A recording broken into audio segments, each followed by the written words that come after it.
नमस्कार, मी वीरा साथीदार नागपूरला असतो. खरं तर या चित्रपट क्षेत्राशी माझा कधीही संबंध आलेला नव्हता आणि तो येईल किंवा तो यावा असं कधी कल्पनासुद्धा मनाला शिवलेली नव्हती. कारण चित्रपट हे क्षेत्र मुंबई आणि पुणे ह्या भागातल्या लोकांचं काम आहे आणि आम्ही नागपूरसारखं एक अतिदूर असणारं शहर किंवा जी आमची आणखी तिकडची गावं आहेत, यवतमाळ असेल किंवा चंद्रपूर गडचिरोली असेल, त्यांच्यासाठी फार दूरची बाब आहे ही आणि त्याच्यामुळे ते कधी मला कल्पना शिवले नाही. परंतु मला वाटतं की जेव्हा चैतन्य ताम्हाणे यांनी कथा लिहिण्याची जी प्रोसेस सुरू केली आणि ज्या व्यक्तिरेखा त्यांनी इमॅजिन केल्यात, तर ते करत असताना त्यांच्या म्हणजे चैतन्य ताम्हाणेंनी आमचे जे डिरेक्टर आहेत, कास्टिंग डिरेक्टर सच्चित पुराणिक आणि इतर जी त्यांची काही मित्रमंडळी असेल त्यांच्यासोबत चर्चा करून ठरवलं असेल की या व्यक्तिरेखेसाठी कसा माणूस आपल्याला पाहिजे आहे, या व्यक्तिरेखेसाठी कशी महिला कलावंत आपल्याला पाहिजे आहे. आणि हे सगळं करत असताना मला अचानक जी एक वकील, महिला वकील ॲडव्होकेट सुजन अब्राहम, ज्या नागपूरच्याच मुंबईच्या लॉयर आहेत, तिथल्या इथे प्रॅक्टिस करतात आणि जे त्यांच्याही परिचित होत्या आणि माझ्याही परिचित होत्या. आणि त्यांनी मला म्हटलं की एक असा सिनेमा काही लोक निर्मिती करण्याचा विचार करतायत आणि त्याच्यामध्ये एक रोल आहे, तर तू करशील काय. तर म्हटलं सिनेमामध्ये जर काम करायला मिळत असेल आणि मी कल्पना केलेली नसताना जर चालून जर संधी येत असेल तर मी नक्कीच करेल. पण माझ्या मित्रांनी त्याला नकार दिला आणि म्हटलं की नाही, सिनेमात काम नाही करायचं, कारण आपले जे काम आहेत बाकीचे म्हणजे मॅगझिन्स काढायचे आहेत किंवा काय संघटनेचं काम करायचे ते कोण करणार मग सगळे. आणि मी म्हटलं ठीक आहे, तुमचं मत असं असेल तर माझी प्रायोरिटी तर माझं मॅगझिन निघालं पाहिजे ही आहे. पण तरी काही आणखी काही मित्रांनी म्हटलं की नाही नाही, ही संधी आपल्याला कधी मिळत नाही आणि आपल्यापैकी जरी मिळत असेल तर शेवटी काम जे आहे म्हणजे जे पडद्यावर जे जाणारी कथा एखादी असेल, आपल्या एखाद्या माणसाला जर तिथे बोलावणं येते आहे, याचा अर्थ असा आहे की ती जी स्टोरी आहे ना ती चांगली असली पाहिजे, ती कथा चांगली असली, सामाजिक आशय असेल म्हणून ते आपल्याला बोलावणं येते. तर मग याला जाऊ द्या. आणि मग सर्वांची सहमती झाली की याला जाऊ द्यावं. आणि मी तसं सांगितलं सुजन अब्राहम यांना की ठीक आहे, आमचा होकार कळवा. आणि ह्या गोष्टीला सुद्धा खूप दिवस झालेत, आम्ही विसरून सुद्धा गेलो. ते कधी कोणीतरी आपल्यासमोर गोष्ट काढलेली होती सिनेमाची, आम्ही विसरून गेलो. आणि अचानक एक दिवस फोन आला आहे सच्चित पुराणिकांचा, आमच्या कास्टिंग डिरेक्टरचा, की आम्ही येऊ शकत नाही नागपूरला तुम्हाला भेटायला. म्हटलं मी सुद्धा तुम्हाला भेटायला मुंबईत येऊ शकत नाही, कारण मला इकडे काम आहे, तुम्हाला तिकडे काम आहेत. म्हणजे असं तुमचा फोटो पाठवून द्या. मग मी माझा एक फोटो पाठवला,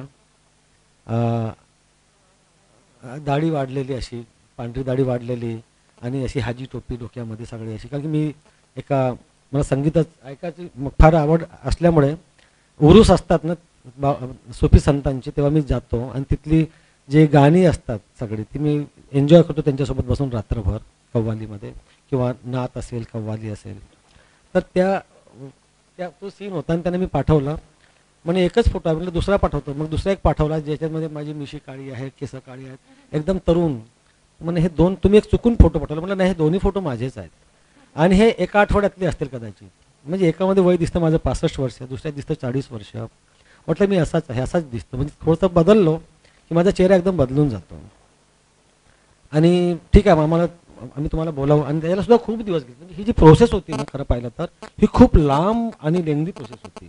म्हणजे कसं होतं की याची एक क्वालिटी असली पाहिजे. मला असं वाटतं की क्वालिटी असली पाहिजे प्रत्येक गोष्टीची, त्याच्यासाठी त्याला वेळ दिला जात होता सगळ्या गोष्टींना. आणि नंतर पुन्हा मी विसरून गेलो की आपल्याला फोन कोणाचा तरी आलेला होता, त्याच्यासाठी तुझा 2 महिने निघून गेले. आणि मग त्यांनी म्हटलं की तुम्ही या. म्हटलं मला आता वेळ नाही. आणि मी दुसऱ्याचं मी काम घेतलेलं आहे, मी एडिटिंगचं काम घेत होतं दिल्लीच्या एका पब्लिशिंग हाऊसचं, दानिश बुक्स म्हणून एक चांगलं प्रकाशन आहे दिल्लीला. त्या प्रकाशन संस्थेचं मी एडिटिंगचं काम घेतलं आणि तिथे मी काम करत होतो. आणि मला 31 मार्चच्या आधी बरीच काही कामं विस्तारून द्यायची होती. आणि यांना म्हटलं आता ते मला काही जमणार नाही, तुम्ही काहीतरी पाहावं. मग यांनी मग नंतर फोन केला की नाही, आम्ही प्रयत्न करून पाहिला, पण आम्हाला असं वाटतं की हे कॅरेक्टर तुम्हीच जास्त चांगलं उभं करू शकाल असं आम्हाला वाटतं आहे. आणि मग मला वाटलं की जर एवढा यांना विश्वास वाटतोय माझ्या सगळ्या गोष्टींवर, माझ्या सगळ्या व्यवहारावर किंवा माझ्यातल्या क्षमतेवर, तर आपण केलं पाहिजे. आणि मग ते मी करायला सुरुवात केली. आणि जेव्हा मी सुरुवात केली सगळ्या गोष्टीची, तर ऑडिशनच्या नंतर तर हे जो कॅरेक्टर आहे मला माझ्या थोडंसं ओळखीचं वाटलं खरं पाहिलं तर. आपण महाराष्ट्रातली लोक आहोत आणि शाहीर म्हटलं तर हा आपल्या महाराष्ट्रात एक फार जुनी परंपरा आहे, कित्येक शेकडो वर्षाची परंपरा आहे. अलीकडच्या काळामध्ये आम्ही जे शाहीर पाहिलेत, म्हणजे मी स्वतः पाहिलेली जी शाहीर लोक आहेत, तर आमच्याकडे काय होतं की एक म्हणजे आमच्या आधीच्या पिढीने पाहिलं होतं अण्णाभाऊ साठे, ज्यांचं नाव आहे आणि ज्यांची गाणी आम्ही गात असतो किंवा ऐकत असतो आणि ज्यांनी मुंबईच्या गिरणी कामगारांच्या लढ्यांमध्ये मोठी भूमिका निभावलेली आहे किंवा संयुक्त महाराष्ट्राच्या लढ्यात मोठी भूमिका निभावलेली आहे. त्यानंतर आमच्या इकडे नाव येते ते वामनदादा कर्डकांचं नाशिकचे. अतिशय चांगली आणि वर्गीय आशय असलेली जाती व्यवस्थेला एकदम एक्सपोज करणारी सगळी गाणी त्यांनी लिहिलेली आहेत. आंबेडकरांवरची गाणी त्यांनी अनेक लिहिलेली आहेत. ते एक नाव त्यांना मी ऐकलेलं होतं, त्यांना पाहिलेलं होतं मी. नंतर आंध्रातले एक लोकशाहीर गदर, त्यांना आम्ही नागपूरला कधी मुंबईला पाहिलेलं होतं. तुमच्या मुंबईचे एक शाहीर होते, शाहीर विलास घोगरे, जे अलीकडेच वारलेत आणि त्यांनी म्हणजे आत्मबलिदान दिलेलं आहे आपलं किंवा त्यांनी आत्महत्या केली असं म्हटलं जातं. तर अशा लोकांचा प्रभाव जो होता ना, पाहून ऐकून वाचून, तर ह्या सगळ्या गोष्टी प्रभाव असलेला माणूस मी, आणि मला ते कॅरेक्टर मिळतं आहे. तर मला वाटलं की आपण थोडंसं फुलवावं, चांगलं करावं. आपल्यात जो शाहीर आपल्यातला शाहीर जरा थोडासा जागा करायला आपल्याला संधी मिळते आहे आणि ते करायचा मी प्रयत्न केला आहे. आणि मला समाधान आहे की मी माझ्या त्या प्रयत्नांनी माझ्या कास्टिंग डिरेक्टरला किंवा आमचे जे लेखक दिग्दर्शक आहेत किंवा आमचे जे प्रोड्युसर आहेत, ज्यांना मी कुठेही निराश होऊ दिलेलं नाही, याचं मला समाधान वाटतं.